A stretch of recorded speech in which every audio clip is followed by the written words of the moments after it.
Hey, home prices are still dropping. That is according to today's numbers from the S&P Case-Shiller Home Price Index, but they're falling at a slower rate, and they actually rose in all 20 cities in the survey before being seasonally adjusted. Well, joining us now is the co-founder of the index, to Wellesley Economics Professor Carl Case. He's also a senior fellow at Harvard's Joint Center for Housing Studies. Welcome, Professor Case. Great to have you here on Street Smart. It sounds a little bit like we're trying to see the silver lining in this housing picture, but I got to say, it is really bleak. It's a little bleak. I mean, if you look at the year-over-year number, we were down 4.5%, which was it's a pretty big number. But you have to put it in context. First of all, what we publish is a 3-month moving average. We don't like to call a turn in the market unless we see it basically in a moving average of 3 months. So we're looking at April, May, and June of this year compared to April, May, and June of last year. And one thing you got to remember about last year was April, May, and June were the 3 months prior to the end of the housing tax credit. So that April, May, and June were very good months last year. So the fact that we're down from that month, from that set of numbers, is not surprising. If you look at the monthly numbers that we just got, all the new information that we got are out of sales that took place in the month of June. And when you add those in and you look at them on a repeat sales basis, it looks like things are up quite, not a ton, but as you annualize those rates, they're pretty good.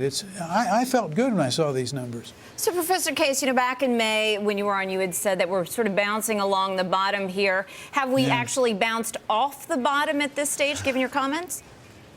I think it would be hard to really say that. I mean, if you look at the charts are just amazing. Housing starts, for example, goes up to 2.5 million, comes down to 1 million, up to 2.5 million, down to 1 million, and then all of a sudden, 3 years ago, it goes down by 80% to under 600,000, and it stayed there for three years now almost.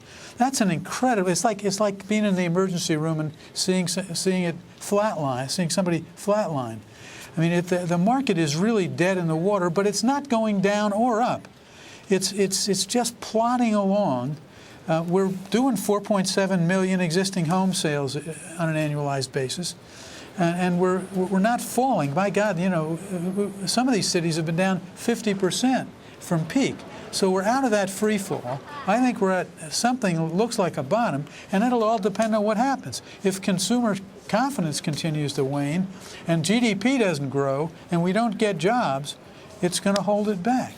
Nonetheless, Carl, the government's going to want to come in and intervene somehow, anyhow Washington can, they will. I was talking with Wilbur Ross and Jim Lockhart this morning, and Lockhart said, look, if they can give buyers more incentive via mortgages, making them cheaper, making them easier to get, that may be a solution. What do you think about that? Well, I mean, the government's all in housing. I mean, it's got deductibility of mortgage interest, property taxes, capital gains are not taxed. It had the tax credit last year. They're actually talking about repealing some of those tax advantages. But the few things that it has left to do have to be done, should be done. For example, people who are underwater but who are making their payments and have continued to make their payments ought to be able to refinance in this low interest environment. That would provide fiscal stimulus. Those people would spend some of that money. But the fact is, the banks and the other people holding on to this paper are preventing sort of deals that would cleanse the books of problem assets. And I think that's where the government belongs right now, not in the rest of this stuff. Professor Case, along those lines, when was the last time you saw a period like the one we're in? I certainly remember in the early 90s when home prices were quite low.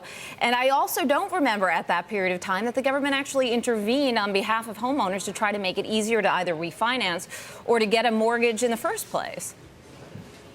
Well, the government has been big into home ownership as a goal for a long time. As I said, the tax advantages are up in the hundreds of billions of dollars to owning a house. You think about an asset which yields an income, mainly you live in it, you get the imputed rent, non-taxed, at the same time you can deduct the financing, it's extraordinarily positive. And if you go back, and to answer the first part of your question, if you go back 10, 15, 20, 25 years, the regions were very, very different. California's always been expensive. The Northeast has always been expensive. Texas has always been cheap. And what happened in the last decade was all of those places basically sort of went up at the same time, particularly at the low end of the distribution. Part of that was government lowering rates, but the connection between the housing market and the government has many, many, many facets to it, from the Fed on down.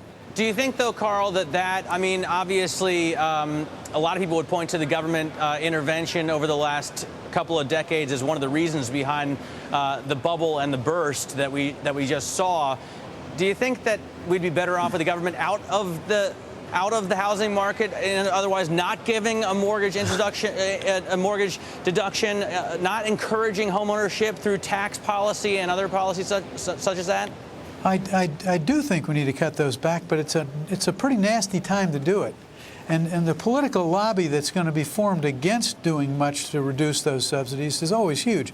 I used to argue there were red telephones on the desks of the executive director of the mortgage bankers and the executive director of the home builders. And when those red phones go off, they move a lobbying apparatus into play to prevent those subsidies from taking. Those are the middle class subsidies. They're very popular. And I can't see them changing easily. But I do think they should change. All right. Hey, great. Thanks so much for joining us, Carl. We really appreciate it. Carl Case, professor at Wellesley, also obviously one of the two guys behind the Case-Shiller, S&P Case-Shiller Index.